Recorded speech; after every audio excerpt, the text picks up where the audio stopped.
My name is Michael Miller. This is a Michael Miller trademark training video out to you because you're watching. Thank you and welcome.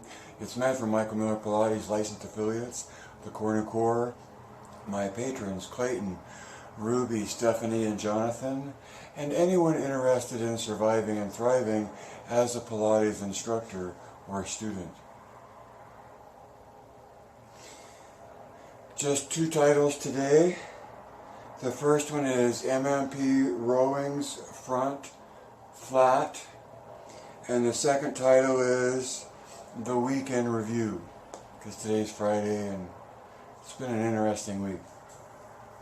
So,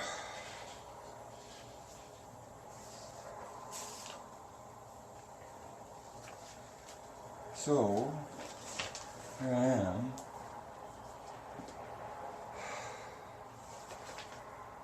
In MMP Rowings Front Flat,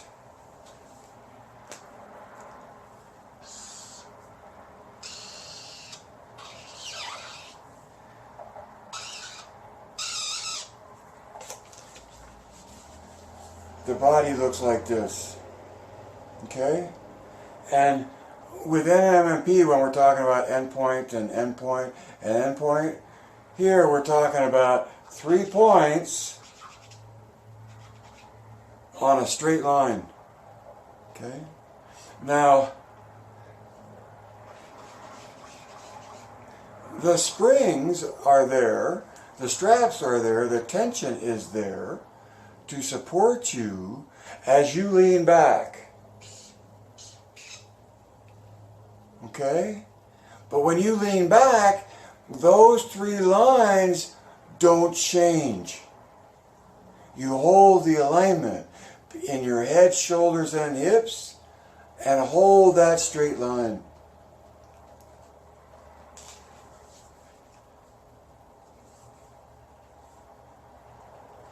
If you can do that, the point is to hold this as a right angle as well. All right?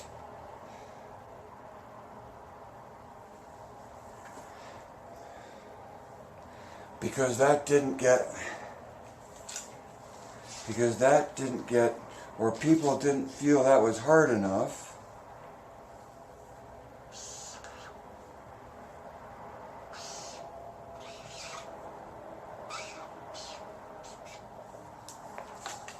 When they're back there, they would take their arms and go out with their arms straight to come back up. This is sort of fun. I've never done this. You okay with that? To come back up, right?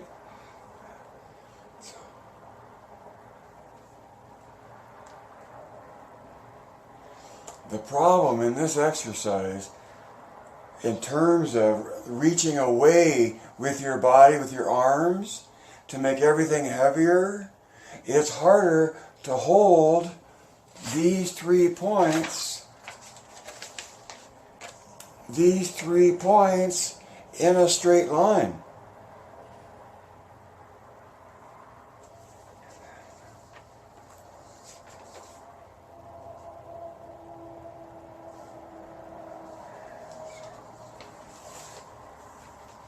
So in MMP, the whole rowing series is this fabulous set of exercises that look like bookends, because they start round back, flat back, as you would expect, flexion and then extension. But then it's as though, but then you turn around in your body and you're still flat back when you do another flat back exercise before you do round back. So it's round, flat, flat, round.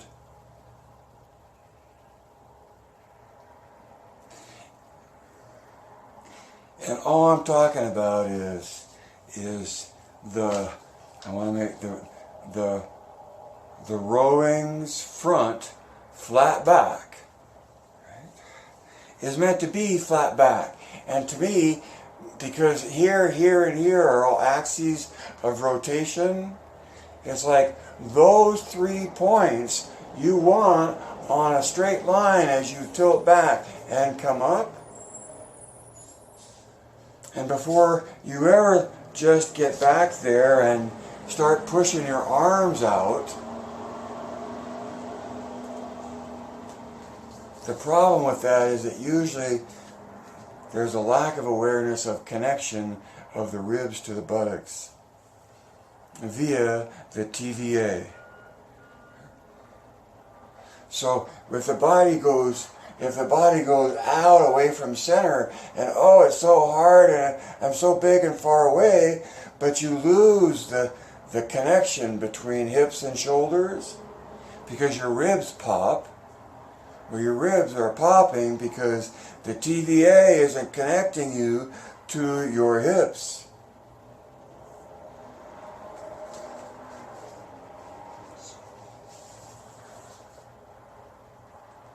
The first challenge is to control the position of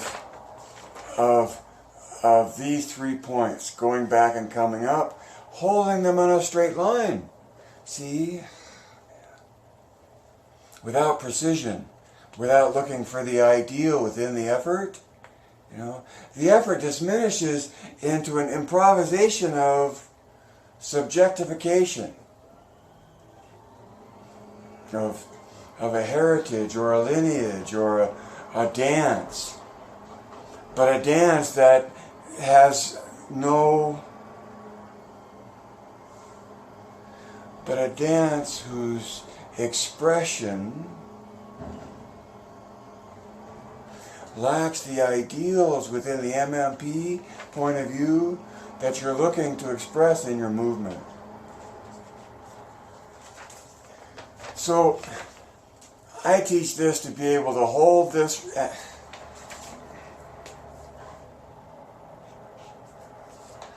to hold both of these right angles as you tilt back and forth. Then when you hit vertical, your arms then go long, because why? What's the purpose of this exercise? Primarily, it's hips, shoulders, and ears, and primarily it's being eccentric in that effort, and then tilting back and up.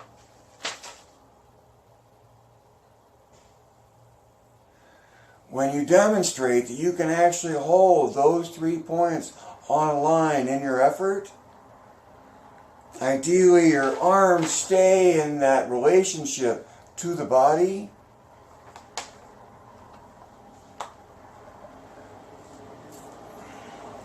And I like to hit vertical and then let the arms go, because if this is all about elongation, when you let the arms go, then it becomes a continued facilitation of the purpose of the exercise. You're using the tension for the purpose of what you're trying to do, rather than moving away from center. And 1 in 10 at the most, 1 in 10, take that move with arms away from body and along in that move on the rowings, and doesn't lose their ribs or their head. They lose 3 points on a line just to go further away from center. So there's another paradox. Maybe I was talking about the same one. You don't go further away, you go deeper into control of the ideal. That's what I dropped, was the head to my pen, as well as my other 2 pages. There it is. Alright, so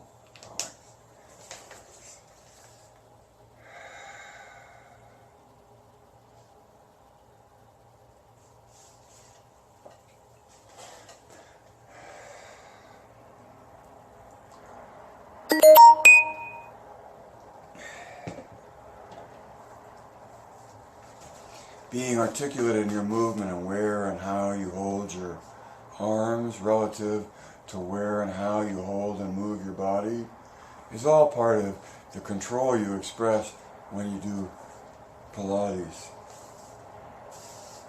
So let's go to number 2, the weekend review.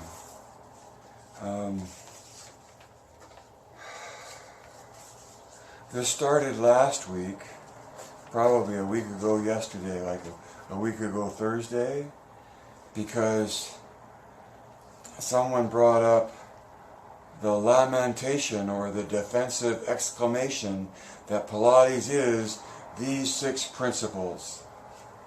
And that led to a discussion of where that point of view is coming from, and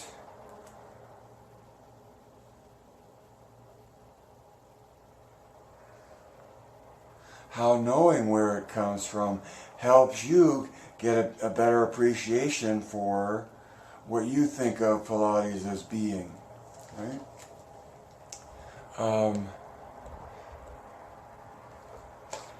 tilted. Sorry, Cornu. And I'm not sitting up so tall.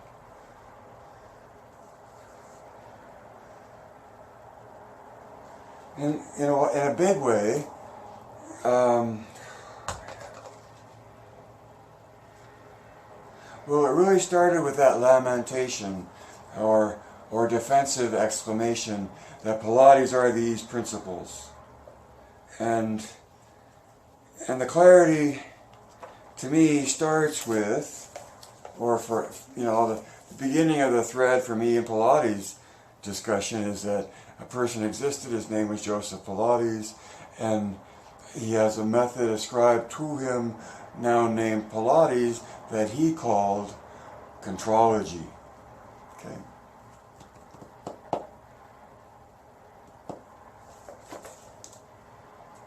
But the principles aren't in Joe's book. The principles came out in a book written by Philip Friedman and Gail Eisen,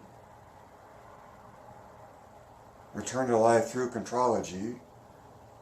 And in the interview on the web now on YouTube, you get an insight to how much of a role Romana played in the book, contributed to the book, and how much they were stabbing in the dark with principles, and that they were of their origin trying to describe something that they couldn't explain. Isn't that fair to say? That their explanation was, well, here's some principles, but so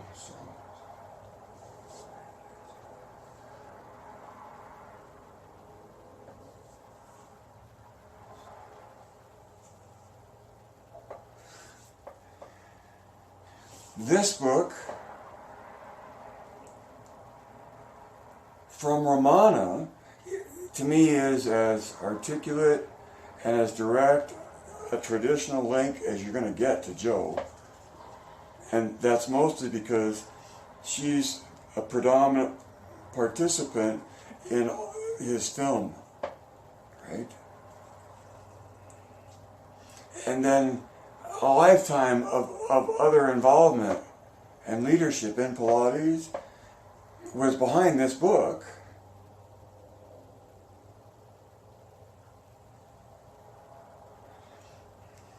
And the catch-22 I'm trying to point out of this modality as defined by principles allows it to spread all over the world, because you're doing an improv on whatever you're reaching for with some inclination to imbibe these principles and maybe a few others that you want to identify, at a level of principles.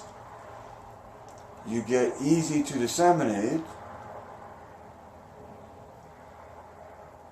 but difficulty to go beyond principles to the essence, even a reluctance, because at a level of principles, it's very much an arena where it is what you make of it.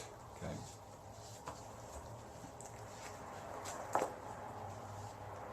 So my point is that this book comes to you straight from Ramana, A Lifetime with Joe, okay?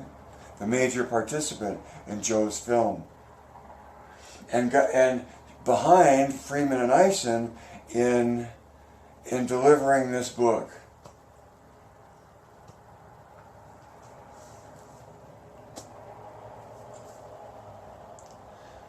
That was the first book written after Joe, 35 years later.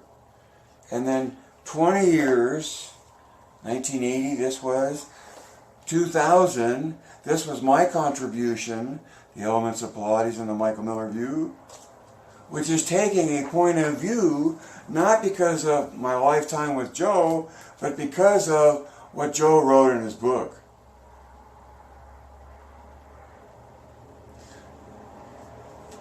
And that's important to know when you refine your point of view of what Pilates is and how people came to and come to think of what Pilates is.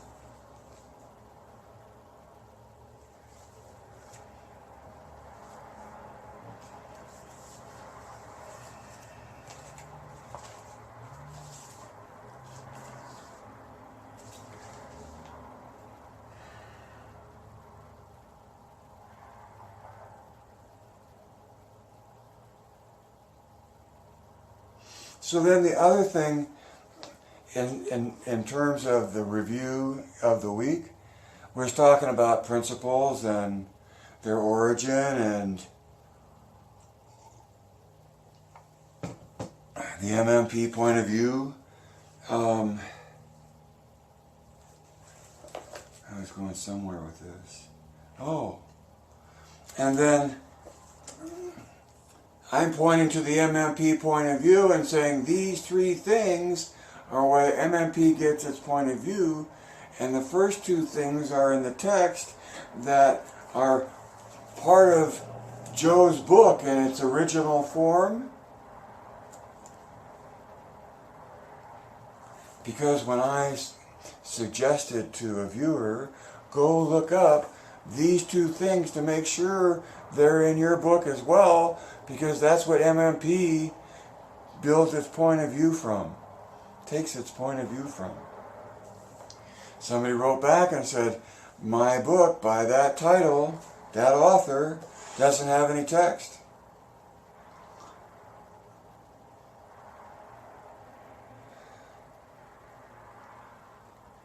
And so rather than being outraged, it's like just witnessing the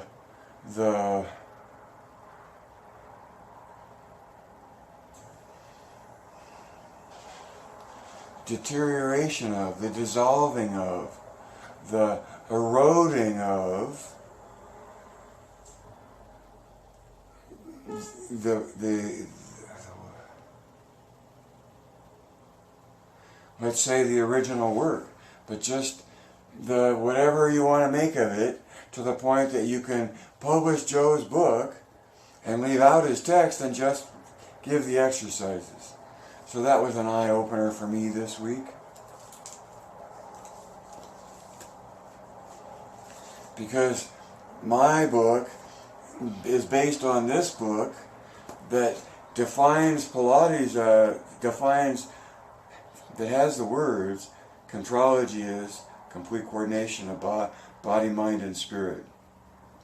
And the paragraph right after that, contrology defines the body uniformly. And then the exercises, the 34 exercises of the mat. It's those two pieces of text and the sequence of exercises gets you to Pilates is an experience. The experience is complete coordination of being, thinking, and observing as a state of being in the body in the moment of the doing. Now that's just not a switch that you flip on, it's something you reach for in your performance of the mat.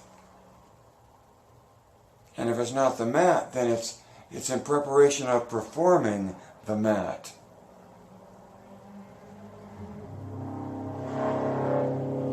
Because as much as contrology is the complete coordination of being, thinking, and observing, that doesn't happen in a vacuum. It's like that's the state of mind or the state of being that you're after in pursuit of the movement that you're doing, which includes ideal expression that you're capable of.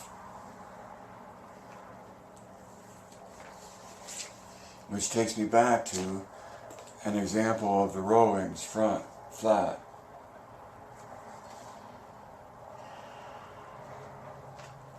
Weird week. Substantial week of discussion about the anguish of the pressure that the Pilates tsunami we're in. All the passion, all the money, all the interest in sharing your passion and making money.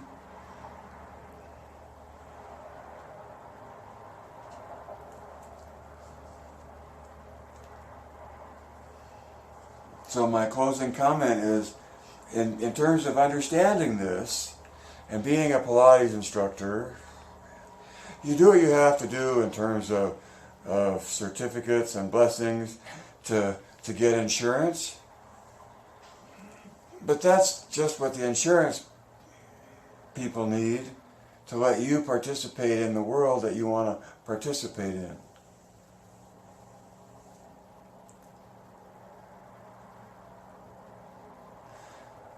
I know fellow instructors that have gone off to become physical therapists because they wanted to participate in that way with their students.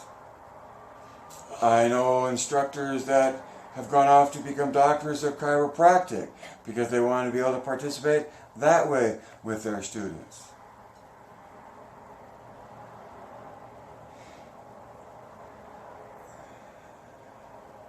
An instructor that wants to indulge in their students through the MMP point of view, part of that's merely pursuit of ideal movement, ideal effort.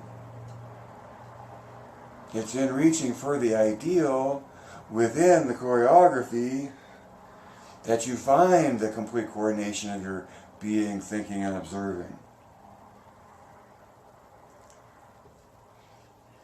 So my comment is the real authority comes from within you. From you getting to the point where it makes enough sense to you where you give it credibility. And that's important because anyone that would come along with an authority to give you credibility in that isn't coming in the near future. In 2019, right now.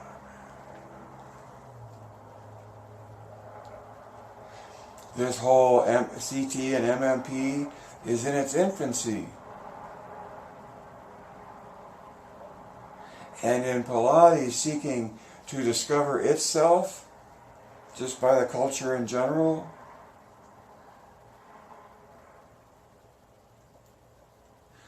there will be others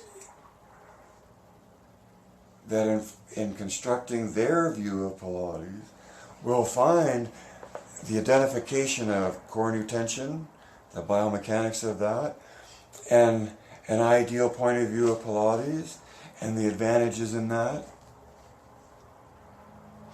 can help you negotiate what you're really worth as a Pilates instructor. Now, that may mean that Pilates instructors are only worth this, but then you have to go somewhere else into your name or an affiliation to a brand that represents what you're talking about, but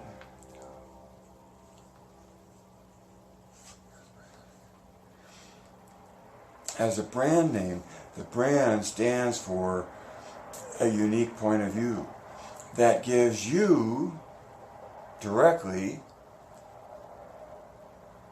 a platform of legitimacy because it's based on the three things in the book that I have of Joe's.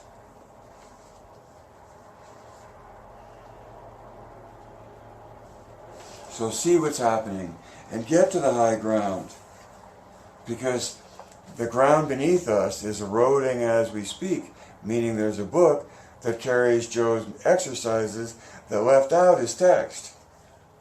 To MMP is important to getting to the experience that you're after in the pursuit of the method. Life can't live forever. Read between the lines and see behind the curtain. Evaluate points of view. Know where they come from.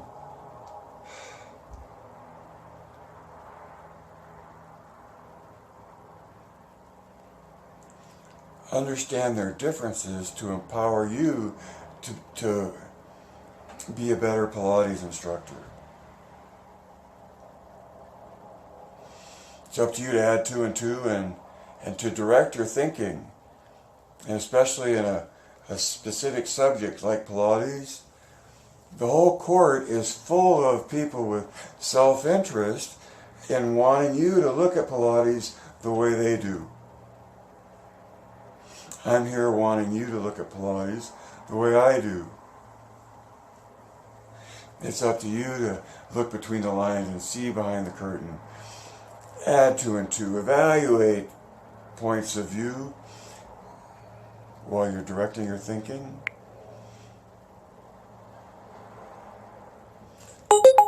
Geist.